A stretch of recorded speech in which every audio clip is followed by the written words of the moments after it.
Tudo bem, turma? Joia? Sejam bem-vindos para mais um bloco da nossa aula. Nesse bloco a gente vai falar um pouquinho a respeito do processo de liquefação, tá? A liquefação, ela também é um processo termoquímico semelhante aos anteriores que a gente já mencionou, só que nesse caso aqui, ao invés de fazer aquela queima convencional ou aquela extração, né, que você faz através do processo de pirólise ou a simples gaseificação do processo. Nesse caso aqui, o objetivo é liquefazer, tá? Então você vai tornar aquela biomassa sua no estágio liquefeito, tá? Então essas pequenas moléculas, né, elas são instaláveis e reativas e elas vão se repolimerizar, né, em compostos liquefeitos, né, de características mais oleosas, né, que é o que a gente costuma chamar de bioóleo, né? Então, no processo de liquefação, você está interessado na produção de bioóleos, né? Então, no caso da liquefação, as macromoléculas presentes na matéria-prima, elas vão ser decompostas, fragmentadas em moléculas leves, né? Através de um catalisador. E durante esse processo de liquefação, né, você vai ter ali vários tipos de reações, né, a solvólise, né, processo de despolimerização, descarboxilação, a hidrogenólise, né, a hidrogenação, entre outros, né. E aí lá no final do seu processo você vai ter uma extração de bioóleo daquela biomassa, tá? Então tá a biomassa, passa por uma despolimerização, os monômeros de biomassa eles vão passar por outros processos de clivagem, desidratação, descarboxilação, decomposição. Aí você passa a ter fragmentos ativos e alguns fragmentos instáveis. Vai haver um processo de condensação e um rearranjo dessas moléculas. Dentro desse rearranjo você pode ter ali uma mistura de bioóleo, uma mistura de gases, uma mistura de resíduos. E aí o que a gente está mais interessado é nessa produção desse bioóleo, tá? Então, por exemplo, né, comparando a liquefação com a pirólise, né? Então, a liquefação hidrotérmica com a pirólise rápida. A liquefação ela não depende, né, não necessita de secagem de biomassa, né? Já a pirólise você vai precisar de uma certa secagem. A liquefação ela tem um maior poder calorífico, tá? No caso da pirólise, o poder calorífico é baixo, você não consegue fazer esse tipo de reaproveitamento. Na liquefação, você tem um menor teor de umidade de oxigênio, né? No caso da pirólise, você tem quase que uma ausência total de oxigênio, mas você ainda vai ter ali um certo teor de umidade presente. Temperatura de trabalho ela vai ser um pouco inferior em relação à da pirólise, você está falando ali de 250 a 450 graus, pirólise rápida acima disso. Você vai pode trabalhar em altas pressões, né? O tempo de residência é um tempo extremamente elevado, então para a formação do bióleo você vai ter um tempo elevado de residência ali dentro do processo, enquanto na pirólise rápida esse tempo de residência é curtíssimo, é poucos segundos. O bioóleo produzido, no caso da liquefação, é um bioóleo mais viscoso, né, mais denso, de característica de viscosidade maior, enquanto o bioóleo extraído na pirólise rápida, ele é um pouco mais fino, né? Ele é mais miscível em água, né? Então, por ele ser mais fino, ele se mistura mais facilmente, porém ele tem um menor poder calorífico, tá? E aí, por fim, a liquefação ela é um processo mais caro, né? Por todas essas características que eu mencionei para vocês, ela acaba se tornando um processo um pouco mais caro. Então, pessoal, a liquefação também é um produto, também é uma forma que você utiliza para beneficiamento, para conversão e extração, né, de energia dessa biomassa. Agora, pessoal, por fim, eu vou falar um pouquinho para vocês a respeito da biomassa de suinocultura, né, e do processo de biodigestão anaeróbica, tá? Que também é um processo importante.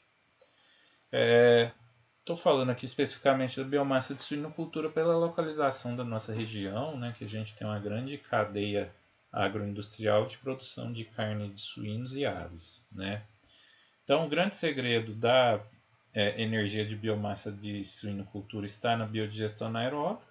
Então, consiste em você utilizar ou um biodigestor canadense, indiano, ou de alguma outra característica, ou um bioreator. A digestão anaeróbica é aquela que ocorre na ausência de oxigênio. Então, por exemplo, um biodigestor canadense, você vai jogar esses dejetos em uma lagoa. Essa lagoa ela é coberta por uma campânula, né, de um material polimérico qualquer. E aí a própria ação natural das bactérias anaeróbicas presentes ali naquela matéria orgânica, naquela cultura, vai fazer a quebra de matéria orgânica e, consequentemente, produção de biogás, né? Esse biogás produzido ele vai ter diversas características e uma delas é a presença de metano, tá? E aí o metano ele é um biogás que tem um excelente poder calorífico, tá? Podendo ser utilizado para queima tanto para produção de calor quanto para produção de eletricidade. Mais ou menos a característica de queima, né, de um biogás através de biodigestão anaeróbica de matéria orgânica de suínos, você vai ter mais ou menos essa proporção, 55 a 70% de metano, dióxido de carbono, sulfeto de hidrogênio e alguns outros ácidos, tá? Também ali presentes. Só para vocês terem uma ideia, né, o teor de metano, quando você tem ali comparado, né, com um, um sistema biogás, né, de resíduo sólido urbano, você teria ali algo em torno ali de 167 até 373 megajoule por tonelada de resíduo sólido urbano, tá?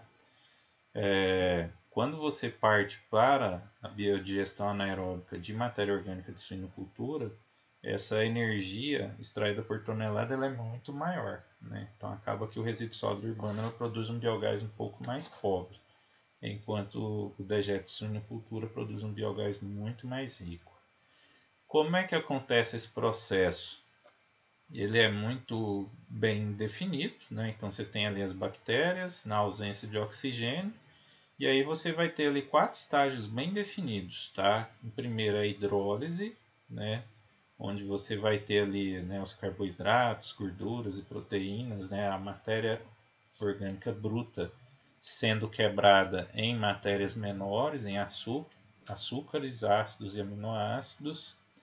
Depois você vai ter um processo de acidogênese, né? Que são esses açúcares, esses ácidos, esses aminoácidos sendo quebrados em ácidos carboxílicos, em álcoois, né, em hidrogênio, dióxido de carbono, amônia. Depois você vai ter um processo de acetogênese, né, que já é essa matéria orgânica, esses ácidos, sendo convertidos em ácidos acéticos.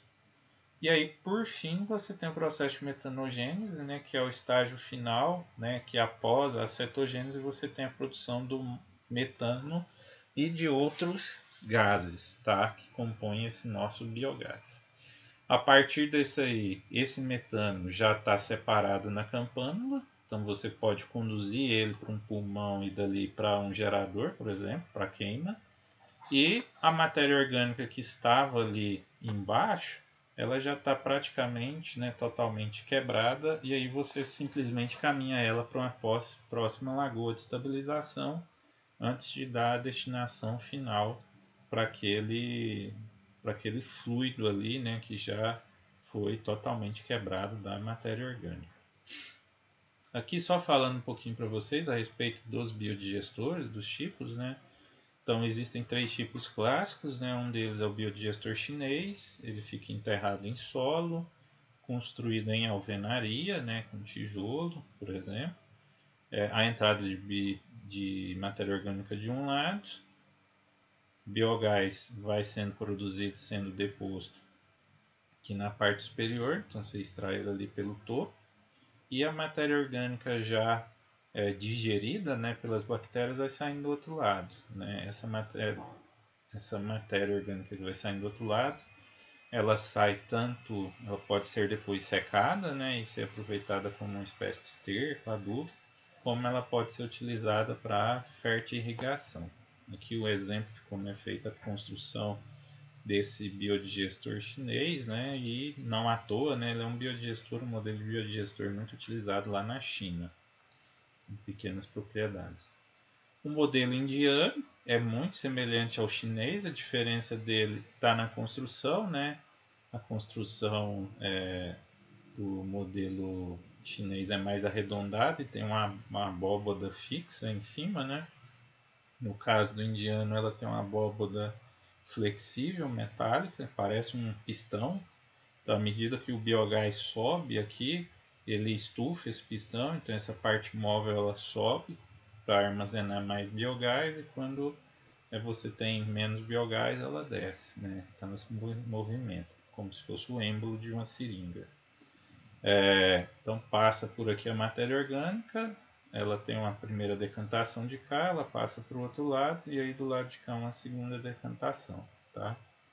E aí a matéria orgânica já beneficiada, né, ela sai lá do outro lado. O biogás é extraído aqui por cima da campânula. Então aqui está o exemplo do biodigestor indiano, não à toa, né, um sistema muito comum na Índia, tá? Em termos construtivos, né, os dois são muito semelhantes, o indiano e o chinês, sendo os dois muito utilizados em pequenas propriedades. Esse aqui é o modelo canadense. Tá? O modelo canadense ele é muito utilizado geralmente em regiões onde você tem uma produção em grande escala de dejetos. Tá? Então, geralmente, ele é muito bem visto, muito bem utilizado em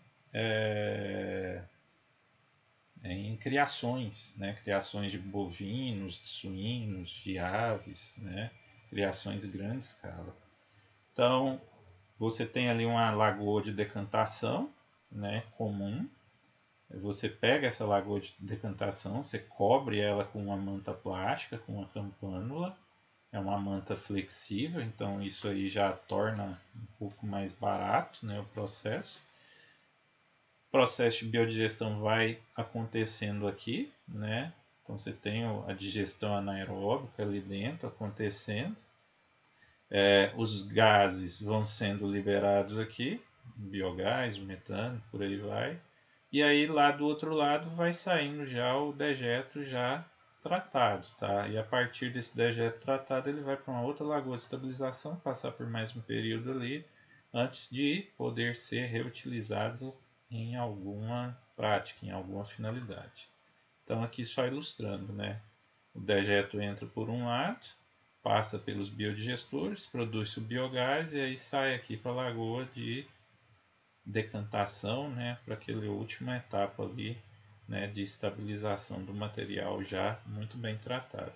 Após essa lagoa de decantação, você pode usar esse fluido para fertirrigação, depois que ele está estabilizado, e você também pode drenar e utilizar a matéria orgânica que está ali dentro como um fertilizante, né? Um fertilizante concentrado também. Então ela tem essas duas propriedades. Tá? E aí, naturalmente, o biogás que sai aqui do biodigestor ele vai para o processo de conversão de energia, que é aquele processo que nós mencionamos na aula anterior. Né? Num dos vídeos motivadores lá a gente tinha um exemplo. Você pega um motor de carreta, de caminhão, você adapta ele para ao invés de trabalhar com diesel ou com outro combustível, você trabalhar com queima de biogás. Você conecta um gerador ao eixo desse motor e aí você vai ter a geração de eletricidade. A região, pessoal, do sudoeste goiano, outras regiões lá do sul do país, onde tem grandes criações de suínos, são regiões que têm grande potencial para a produção de eletricidade através desses biodigestores modelos canadenses, tá? Então, quem quiser e tiver interesse de atuar nessa área, nós temos um potencial muito grande aqui na região e são pouquíssimas granjas que aproveitam esse potencial, tá? Hoje, a maioria delas simplesmente pegam o biogás aqui e queimam direto no queimador. Não aproveitam nem para calor, nem para geração de eletricidade. Apenas dão a destinação correta, né, do dejeto, uma vez que evita, né, a liberação daqueles ácidos, daqueles gases impróprios para a atmosfera, né? Então queima ali o metano e simplesmente joga ali o CO2 e demais gases para a atmosfera que já estão um pouco mais tratados, né? Minimizando assim os impactos ambientais, tá? E também minimizando os impactos do lançamento desses dejetos no solo, tá? Que seria outro problema. Pessoal, tá aqui nosso livro de referência, né? Então foi aquele mesmo livro da aula passada, um livro muito interessante. Agradeço vocês pela participação, agradeço vocês pela disponibilidade, muito obrigado pela atenção. Qualquer dúvida eu estou à disposição, vocês podem me procurar no fórum, podem me procurar através do WhatsApp, através do e-mail, tá? Peço para que vocês assistam às aulas novamente, caso necessário, façam a leitura dos materiais e também assistam os vídeos motivadores, tá?